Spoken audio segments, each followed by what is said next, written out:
Good morning, everybody. So today I'm going to talk about some configuration changes I'm making to the Fuji XH-1. Now these changes you can make on almost any modern camera. And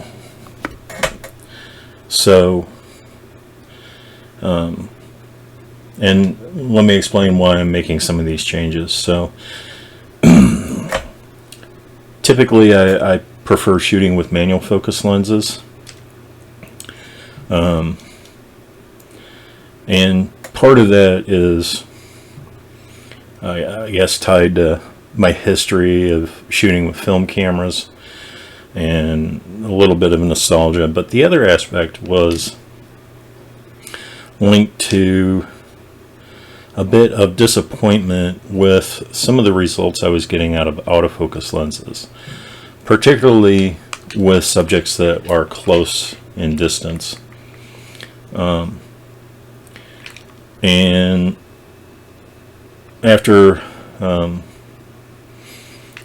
reading a bit and watching some other videos, by the way, I know I've talked about Ted Forbes' Art of Photography before, but Tony and Chelsea Northrop, and hopefully I pronounced all that correctly, they have, while Ted covers a lot of the aspects of, I would call it philosophy of photography, and he does go into depth on composition theory and things like that, but Tony and Chelsea, both pro photographers, they cover more, they do both equipment reviews and tips, and some of those tips I'm applying to my camera, but also in a forum I was reading about focus peaking, and this is only the second camera I've had.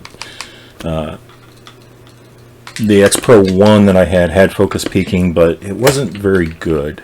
And what I've come to realize is focus peaking works okay, but sometimes it's not very accurate, and it seems to be less accurate on subjects that are close. And if you don't know what focus peaking is, when you're looking through the viewfinder or on the back screen of your camera, focus peaking highlights, supposedly, the areas of your frame that are in focus.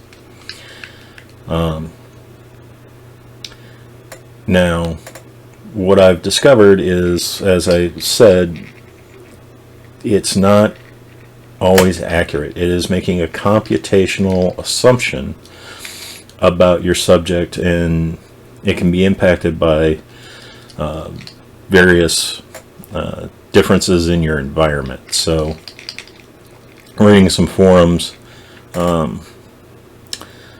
apparently focus peaking does have its issues. So I'm going to start with that, and the change that I'm going to make in how I shoot. I've turned focus peaking off, and I'm going to use the magnification system going forward. So when you compose a picture, and on this camera there's a dial right here, let's see if you can see that. When you're focusing on a subject, if you push in on the XH1 on that dial, it'll go in and zoom in on your subject, and you can fine-tune your focus based on what you see, and then take your picture. Now, probably not as big a deal right now, since I have a manual focus. I have a 7 Artisans 35mm lens here, but I'm hoping that and a couple of other settings I'm going to change will help me get better results and more predictable results. The other thing that I'm changing is on this dial here on the XH-1. The top part of the dial has your ISO setting, but it has a secondary dial underneath it, which covers your shooting mode. And the shooting mode I had set for single, and I have changed that to a continuous high shooting mode. So a single press of the shutter button will give me, depending on how long you hold down the button, it will give me 3 to 6 pictures typically.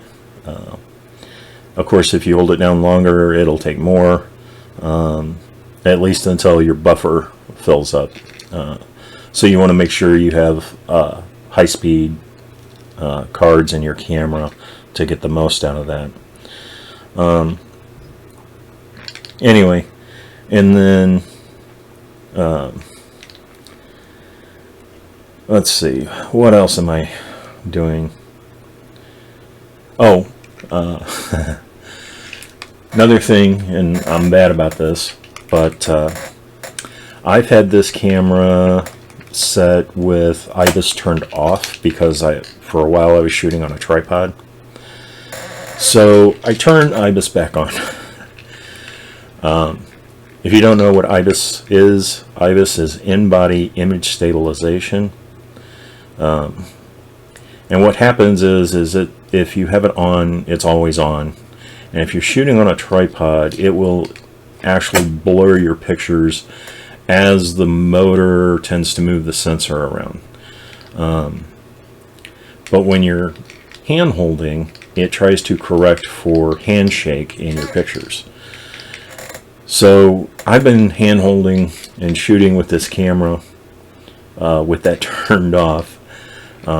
So I've turned it back on, and hopefully I'll get some better pictures as a result of that. But all of these settings, with most modern cameras, I think this camera is roughly 4 years old at this point, so making those changes, it won't increase, I don't expect it to increase the percentage of pictures that are in focus, but I'm hoping that it increases the percentage of the scenes, and that I get more of those that are in focus. Now, when I first got this camera, I used to worry about, how many shutter actuations, and of course I've come to realize that, I've had the camera for a year. I think I've got, somewhere around 5,000 pictures out of it. So setting continuous burst and tripling that is not going to concern me about the lifespan of the shutter at this point. So anyway, one of the last things, and this actually goes back a long time in camera bodies, probably at least 10 years, if not longer, in digital cameras. I'm moving to back button focus, and essentially what that does is I have a button here,